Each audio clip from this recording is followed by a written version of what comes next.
Subscribe करें और bell दबाएं ताकि कोई खबर रह न जाए।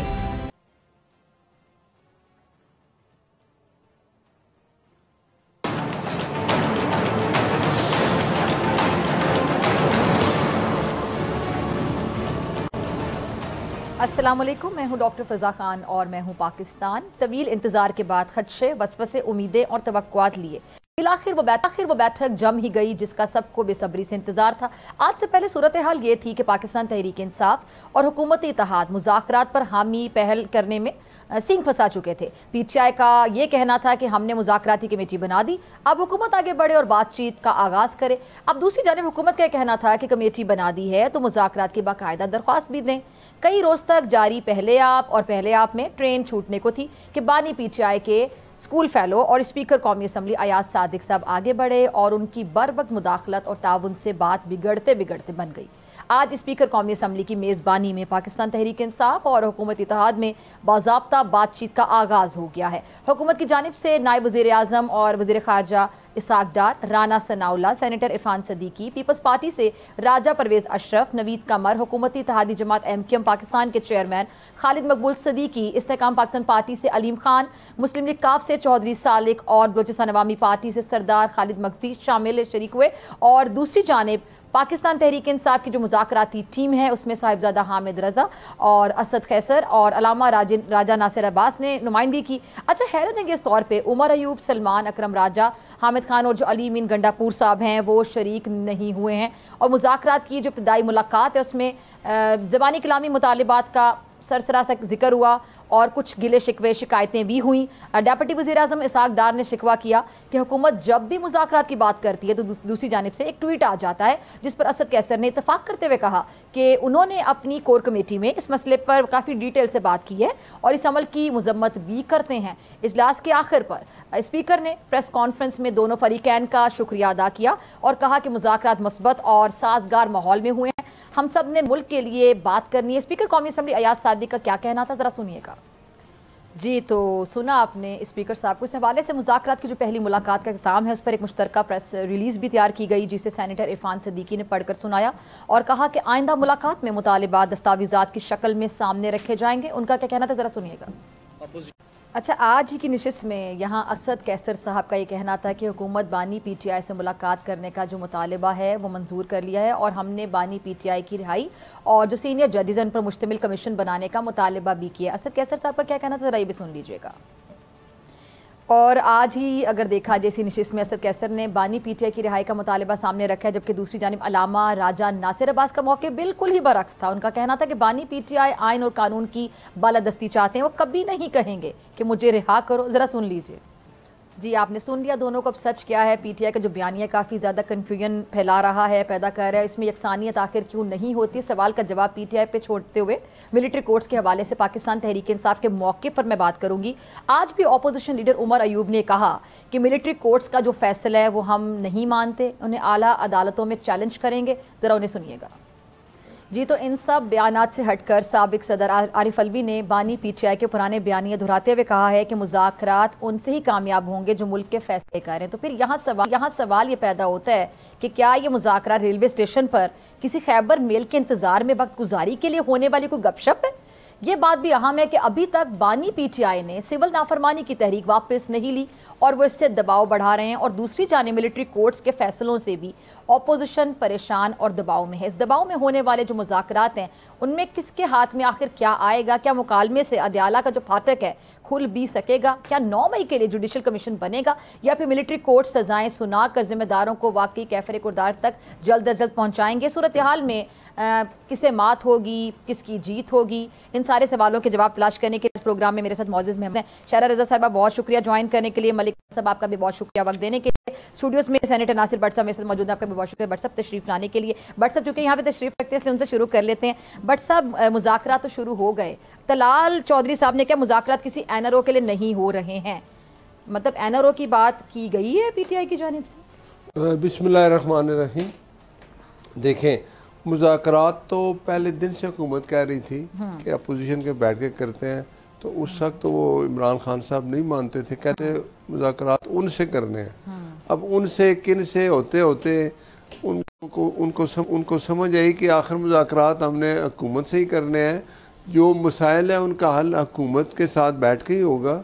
उमर अयूब साहब ने अभी भी ऐसा ही कोई बयान दिया है। किसने? उमर अयूब साहब। हाँ, देखे ना, ये उन्होंने कहा मुज़ाकरात उन होंगे जो मुल्क के फैसले करते हैं। अब बाहर जो है ना बहुत सारे लीडर हैं पीटीआई के, इमरान खान जो मैसेज इनको देता है वो आगे स्प्लिट हो जाता है 8-7 बंदों में।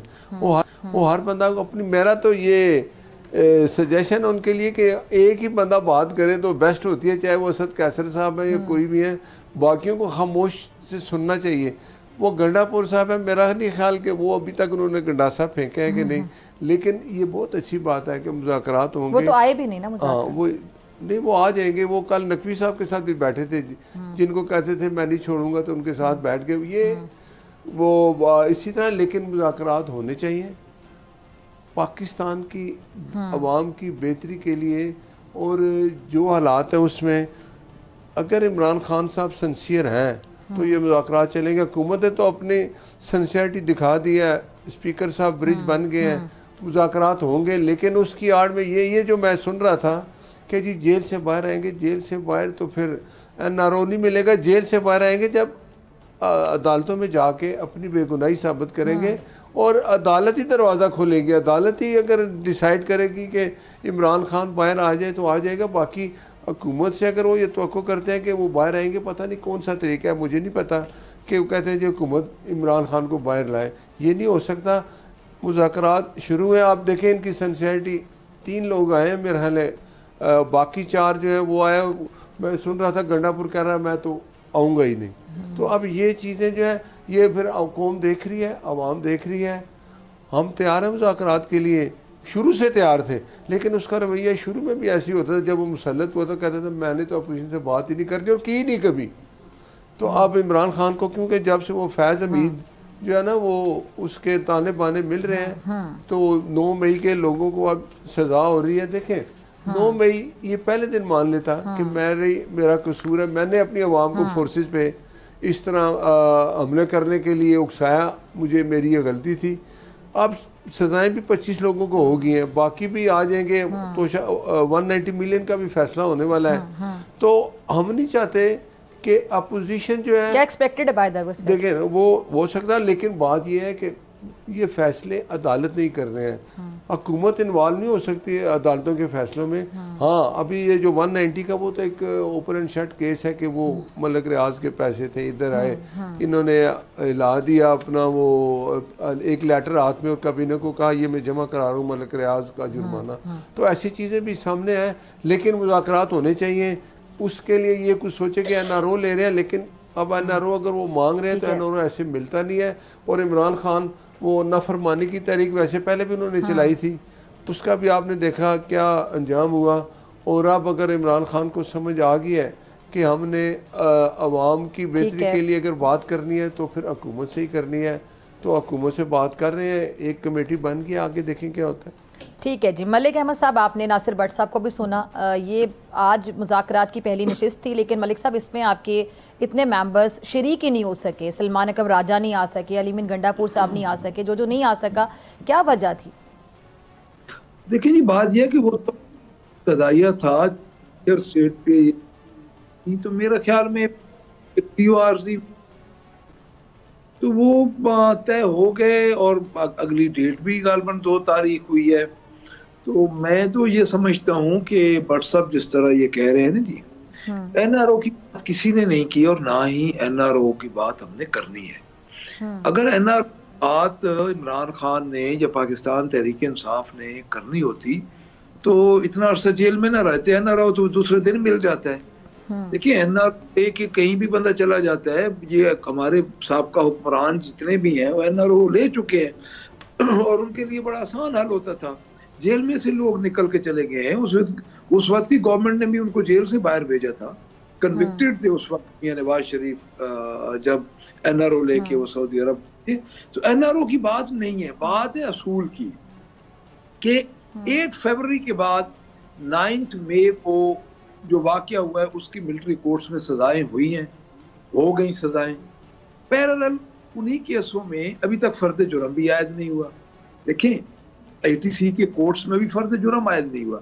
दूसरी बात ये है कि ये क्या तासुर लेके जा रहे हैं। हम जो कहते थे पहले दिन कि ये गवर्नमेंट जिस तरह आ गई, इस गवर्नमेंट को लाया गया, और ये जो समझ है ना जी कि ये एनआरओ हम मांग के तो कोई भागने की कोशिश करेंगे। हम ये चाहते हैं कि दोनों वाकयात पे जुडिशल कमीशन बनाया जाए और हमारे केसेस मेरिट पे हों।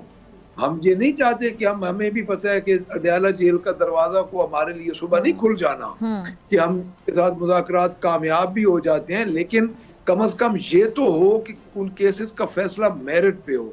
देखिए तोशाखाना 1, 2, अल-कादिर ट्रस्ट 9 मई का देख ले। 9 मई में खान साहब तो उस वक्त समझे जेल में थे, वो तो अबडक्ट थे, उनको तो पता, उनके पास तो फोन भी नहीं था।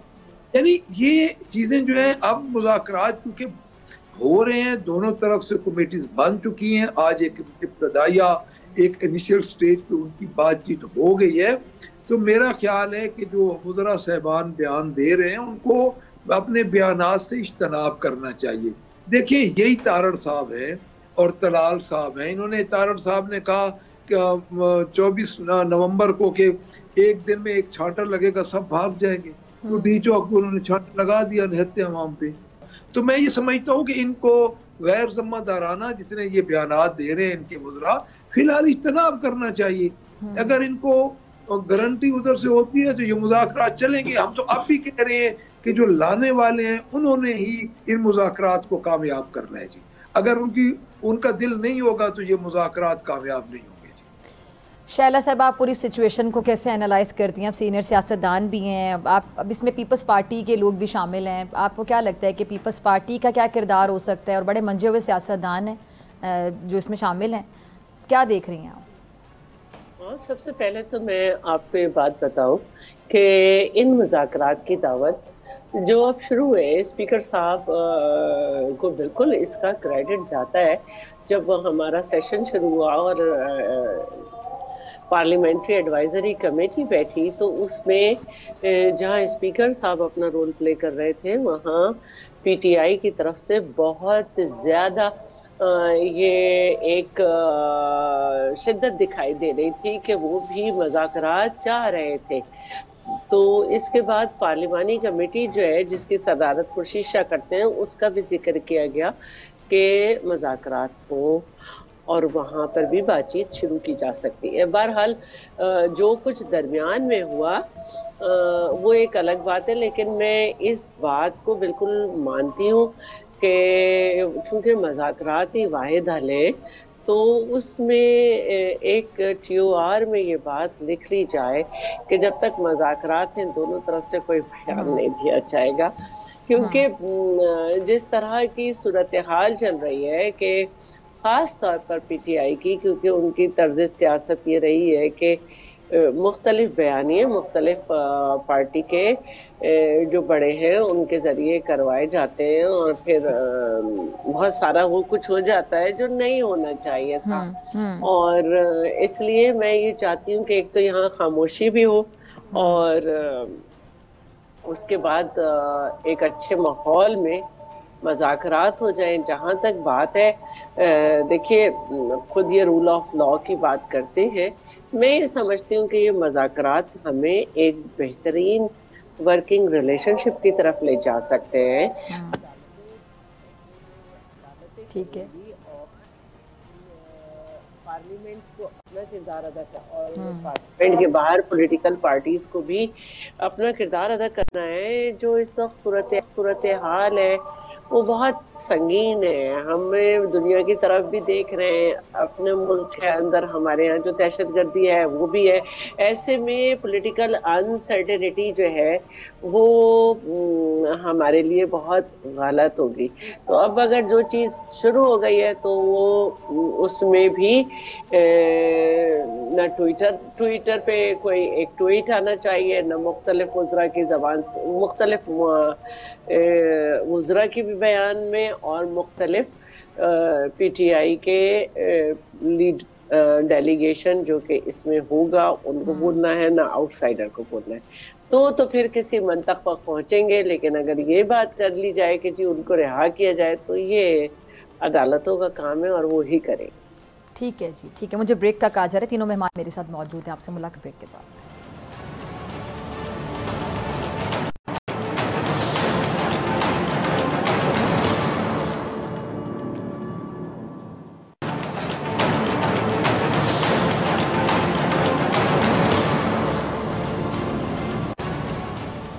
वेलकम बैक नाजरीन। अच्छा नासिर भट्ट साहब, पता तारड़ साहब का बड़ा एक सख्त बयान आया है कि जो 9 मई के किरदार हैं वो नाकाबिले माफ़ी जुर्म है और उनको नहीं छोड़ा जाएगा, तो मास्टरमाइंड को भी सज़ा होगी।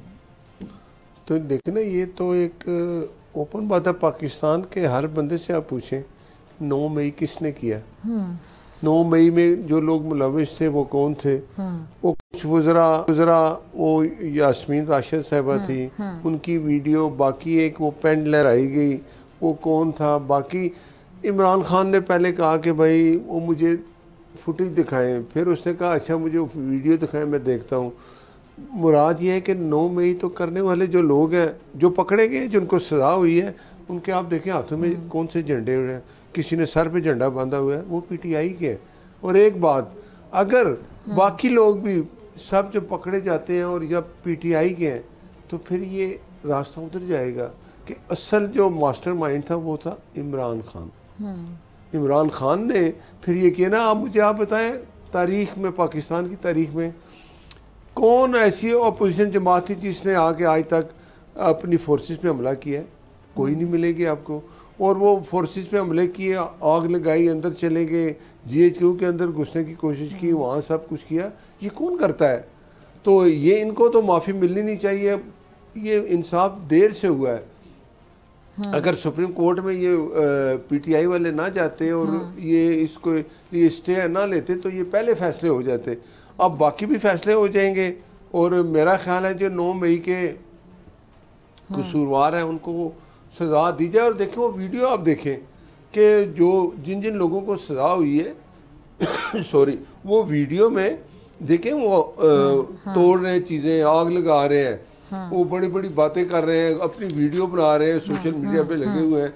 तो ये चीज़ें तो सामने हैं। बाकी की जो लोग हैं, मैंने कोई 85 लोग हैं जिनके बारे में अभी सुप्रीम कोर्ट ने कहा कि आप इनके फैसले कर दें।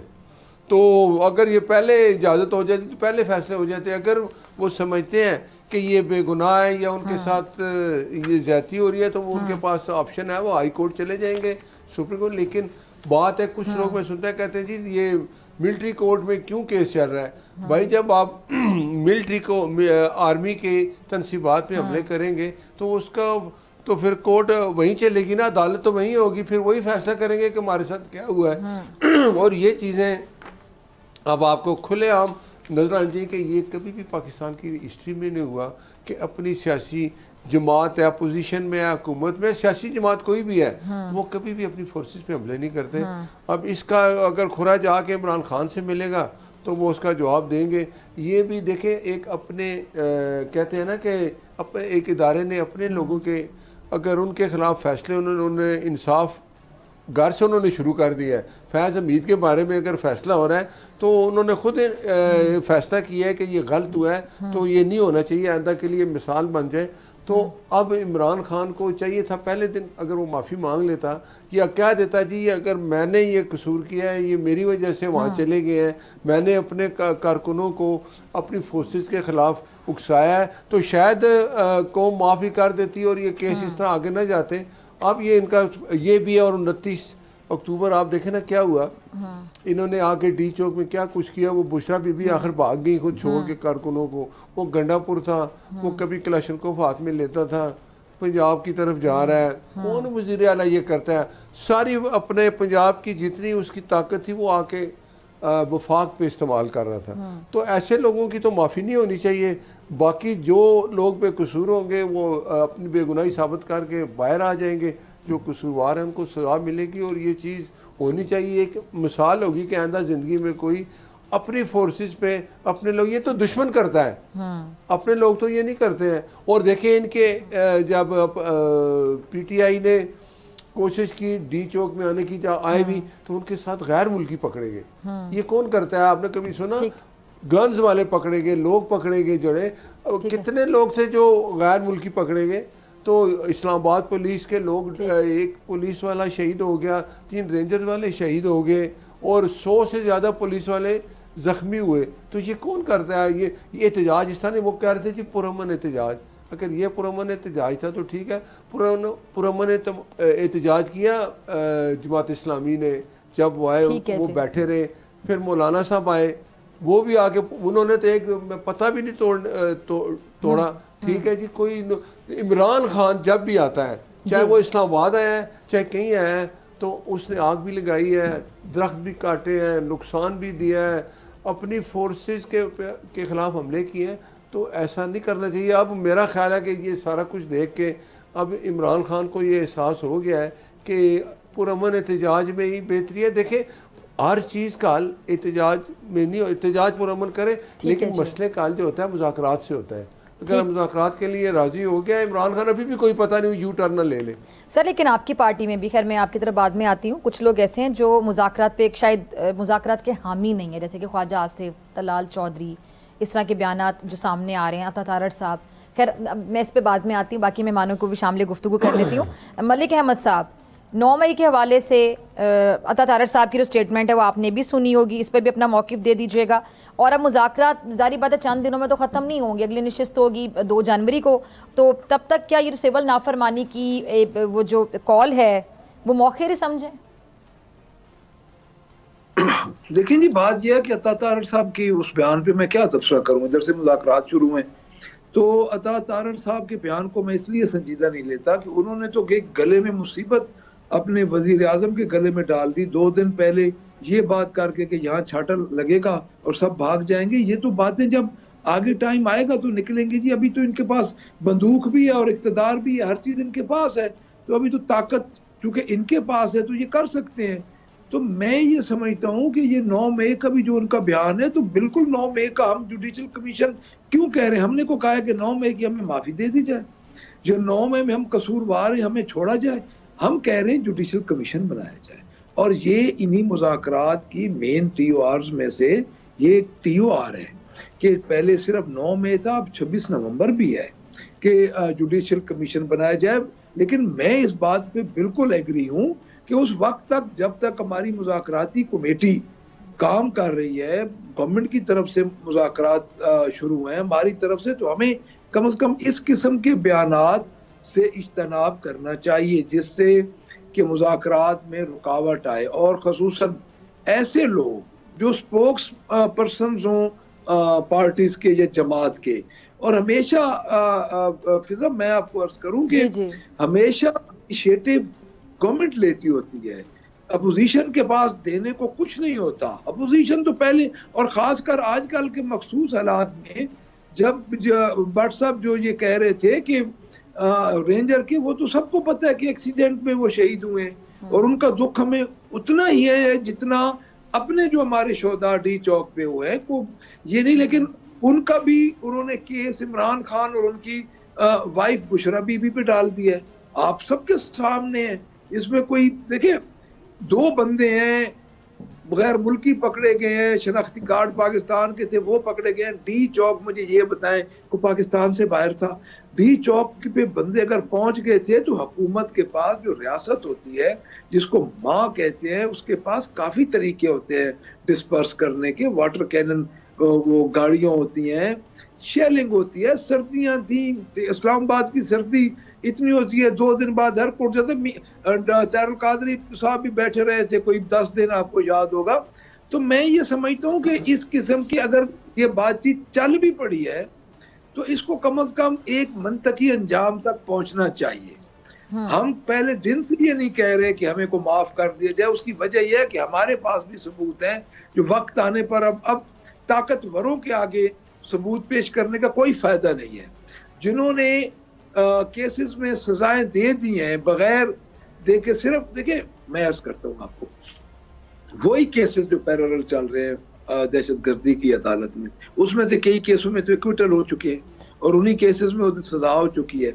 अच्छा, आपका यूरोपीय यूनियन ने इस पे नोटिस ले लिया। टेक्सटाइल में जो हम थे अपना ग्रुप 3 में उनकी, तो मेरे ख्याल में जो हमें टेक्सटाइल में अब नुकसान होगा तो उस पे आप खुद देख लें कि इसीलिए कि वहाँ पे जो एक हम साइन करते हैं उसमें सिविलियन के ट्रायल मिलिट्री में नहीं होते।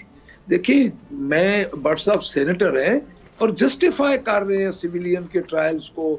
इसका मतलब है कि कैंट में तो जो शीशा ही तोड़ेगा तो वो तो फिर सीधा मिलिट्री कोर्ट में चला जाएगा। सर, आपके दौरे हुकूमत में वैसे हुआ था, सिविलियंस के ट्रायल हुए थे आपके दौरे हुकूमत में। इनको वीडियो भी दिखा दें जो इमरान खान तारीफ करें कि होने चाहिए। मलिक साहब, ये जब आपकी हुकूमत थी पीटीआई की, आप देखिए, आप ये बात ठीक कर रही हैं, लेकिन मैं अपना नुक्ते नजर पेश कर। तो अब अगर मुज़ाकरात शुरू हो चुके हैं, मुज़ाकरात इस वक्त शुरू हो चुके हैं, तो हमें इनकी तरफ एक दफा देखना चाहिए।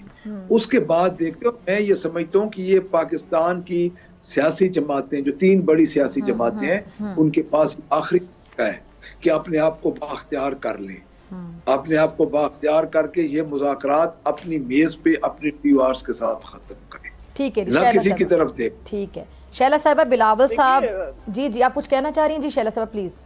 नहीं, आप पहले बात कर लें, फिर मैं साथ ही बात कर। नहीं, आप ऐड करें, फिर मैं अपना सवाल पूछ लेती हूँ जो मैं पूछना चाहती हूँ। देखिए, मलिक साहब बात कर रहे हैं बहुत अच्छी, लेकिन पॉलिटिकल पार्टी में पीपल्स पार्टी की भी तारीफ की, लेकिन पीपल्स पार्टी ने जब देखा कि अल जुल्फ़कार का मिजाज बिल्कुल डिफरेंट है, उन्होंने उससे अपने आप का फासला किया। लेकिन मुल्क की सालमियत के ऊपर हमला नहीं किया। और ये पहली दफा हुआ है। जब आप रूल ऑफ लॉ की बात करते हैं तो आप बहुत सारे एथिक्स की भी बात करते हैं। आपके मुल्क की मईशत जो है इतने मसाइल का शिकार है, उसमें कुछ ममालिक आकर हमें सपोर्ट दे रहे हैं, और इस्लामाबाद में एक कानून बन गया है और इस्लामाबाद हाई कोर्ट ने भी मना कर दिया कि आप ना आए। आप उन सब चीज़ों को तोड़ते हुए आ रहे हैं और आपको बताया जा रहा है, आपको समझाने की ऑफर दी जा रही है, आपको सब कुछ किया जा रहा है, लेकिन नहीं माने। तो फिर रेट ऑफ लॉ तो हुकूमत ने, रेट ऑफ गवर्नमेंट तो कायम करनी थी और फिर सबने देखा भी। अब ये मुझे नहीं पता चल सका कि आपको हमसे एक बात तो शेयर करनी चाहिए कि यहाँ पे तो आप बात कर रहे हैं कि बहुत जुल्म हुआ, लेकिन एक ऐसी हुकूमत जिसके अपने सूबे के हालात इतने बुरे हैं कि 2 दिन पहले कुरम में जो है कोहराम बरपा हो गया था। क़यामत थी कि लोगों ने लाशों के टुकड़े कर दिए थे और मैं बयान नहीं कर सकती कि वहाँ क्या हो। जान और माल की हिफाजत आपका फर्ज होता है, आपने उधर अपनी जिम्मेदारी जो है ना कोई महसूस नहीं की। तो मैं बहुत अफसुर्दा हूँ के मामला पे मेरी कम्युनिटी को चुन चुन के मारा जा रहा है। तो मैं पूछना चाहती हूँ कि वहाँ की जानो माल की जिम्मेदारी किसकी है। और दूसरी बात ये कि मैं जानती हूँ कि बहुत बुरे मामलात पार्टीज के दरमियान है, लेकिन आपके जो बयानात थे जिस वक्त आपके दौरे हुकूमत थी तो उस वक्त यही होते थे, मिलिट्री कोर्ट्स की हिमायत थी और ये सारी चीज़ें थी। आपके तो इतने ख़तरनाक बयान है इस्टेब्लिशमेंट की हिमायत में कि वही एक्ट्स पे सारे दिन चलते रहते हैं। तो अच्छा लगता है हमें सब कुछ, लेकिन जब हमारे हाथ में इख्तियारात हो तो हमें ये अच्छी बातें याद रहे। और मुझे याद है कि पाकिस्तान पीपल्स पार्टी की गवर्नमेंट जब आई बीबी साहिबा की शहादत के बाद, तो उसमें एक भी सियासी कैदी नहीं था सिवाय हामिद रजा काज़मी के, जिनको 4 साल तक इन्हीं के आजम सवाती जो उस वक्त किसी और पार्टी में थे, और इसी तरह से इन पार्टीज के बेड़े गर्क होते हैं कि इधर के उधर के हर जगह के लोग होते हैं। उन्होंने कुरान पे हलफ लिया कि मेरे पास सबूत है। 4 साल तक ना वो सबूत लेके गए, ना अदालत को याद आया, और अल्हम्दुलिल्लाह बाद में हमारी हुकूमत खत्म हुई तो वो बाइज्जत बरी हुई। तो थोड़ा से हमें अच्छी बातें अपने दौरे हुकूमत में याद रखनी चाहिए जब हमारे पास ताकत। शैला साहब, बिलावल साहब ने इंटरनेट के हवाले से गुफ्तगू की और उन्होंने कहा कि जो इस्लामाबाद में बैठे हुए बुजुर्ग हैं, बाबे हैं, उनको इंटरनेट की समझ नहीं है और ये लोग इंटरनेट से इस्तेमाल नहीं करते हैं, हमारा और आपका जीना हराम होगा। ये बाबे कौन है? क्योंकि शिजा साहिबा जो हैं IT मिनिस्टर, वो तो खातून है और बड़ी नौजवान है। नहीं, जरूरी नहीं है कि आप एक खातून को या मिनिस्टर को निशाना बनाए। नहीं, मैं लाइट नोट पे कह रही हूँ कि वहाँ पे तो मतलब ये खातून मिनिस्टर हैं और वो बड़ी नौजवान है कि बाबे के किनको मुखातिब कर रहे हैं। खातून के ऊपर हमारी पार्टी अटैक भी नहीं करती। एग्जैक्टली उनका काम जो है वो ये बता रहे हैं कि जो ब्यूरोक्रेसी में है और जो इसके अलावा जो है जो इनको सपोर्ट कर रहे हैं और शिजा को जो है नैरेटिव बना के दे रहे हैं, जवाब बना के दे रहे हैं कि किस वजह से ये इंटरनेट का सिस्टम इस तरह बिठाया हुआ है, उनको कहे शिजा तो बेचारी एज मिनिस्टर नैरेटिव दे देती हैं और कोशिश करती हैं कि किसी तरह अपनी बात पे। ठीक है। अच्छा जी भट्ट साहब, ये जो आपकी पार्टी के कुछ लोग हैं जो मुज़ाकरात के हामी नहीं लग रहे, तो आपकी पार्टी भी क्या एक पेज पर नहीं है? देखिए, पीएम साहब का भी बयान है कि ये बहुत अच्छी बात है, मुज़ाकरात होने चाहिए और मुज़ाकरात हो रहे हैं। तो देखें कब ये एक सिलसिला अब चलना चाहिए। हमारी तो ये ख्वाहिश है हुकूमत की कि अपोजिशन के साथ बैठ के बाकी मामलात पे भी हमें बात करनी। हम तो बात करने के लिए तैयार होते थे। तो खान साहब, आपको पता है कि कभी एक दिन दूसरे दिन वो ना कर देते थे और जो बुशरा बीबी आई उन्होंने मज़ीद हालात ख़राब किए। जब शाला रज़ा साहबा कह रही हैं कि भाई उनको कहा गया कि आप संगजानी में बैठ के एहतजाज करें, 10 दिन करें, महीना करें एहतजाज रिकॉर्ड कराना है ना। उन्होंने कहा नहीं, मैंने डी चौक में जाना है और डी चौक में जाके खुद भाग गई, छोड़ गई वर्करों को वहाँ। और जो अपने साथ गंडापुर साहब लेके आए थे वो अपने सूबे की सारी ताकत, वहाँ दहशत गर्दी हो रही है। गंडापुर साहब को चाहिए कि वहाँ जाके हालात ठीक करें, उधर के हालात ठीक नहीं करते और इस्लामाबाद पे चढ़ाई करने आ जाते हैं। मेरा ख्याल है कि मुझे यकीन है कि ये जो मुज़ाकरात हैं ये सही समझ जाएंगे और इसमें अब 2 जनवरी फिर डेट पड़ी है, सब इकट्ठे हो जाएंगे। लेकिन ये भूल जाए कि इमरान खान को जेल से बाहर आना है। जेल से बाहर आएगा तो वो अदालत जाने, इमरान खान जाने, अपने वहाँ बेगुनाही के सबूत दे तो बाहर आ जाएगा। तो मुज़ाकरात होने चाहिए जो पाकिस्तान के मुश्किल हालात हैं उनके उसके लिए, अवाम की बेहतरी के लिए और दहशत गर्दी ख़त्म करने के लिए। तो मेरी तो रिक्वेस्ट है कि हर सियासी जमात को एक टेबल पे होना चाहिए कि हमने पाकिस्तान की मजबूती के लिए, दहशत गर्दी ख़त्म करने के लिए एक पेज पे होना चाहिए और यही एक सबसे अच्छा मसला है। और मुज़ाकरात जितने भी हैं उसके कोई ना कोई हल निकल आता है, लेकिन मुज़ाकरात के लिए तैयार होना चाहिए। और ये मेरी भी ख्वाहिश है कि पाकिस्तान की बेहतरी के लिए सब सियासी जमातें एक टेबल पे आ जाए। ठीक है। मलिक साहब, आखिरी 30 सेकंड्स आपका लास्ट कमेंट। देखिए, बिल्कुल ठीक है, मुज़ाकरात दुरुस्त हिम्मत में जाने चाहिए जी। हम तो अपोजिशन में हम मुज़ाकरात की जो टेबल पे आए हैं तो हमको नाकाम करने के लिए तो नहीं आए। तो हम भी यही चाहते हैं कि मुज़ाकरात कामयाब हो।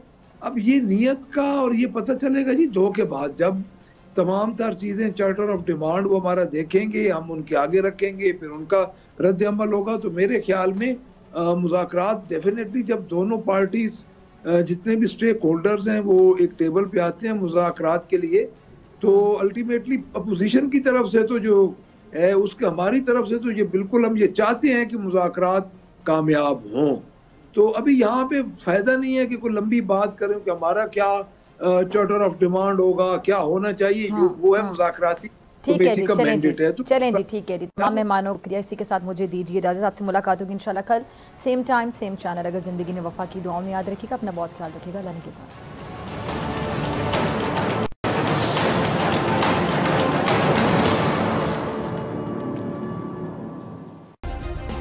सब्सक्राइब करें और बेल दबाएं ताकि कोई खबर रह न जाए।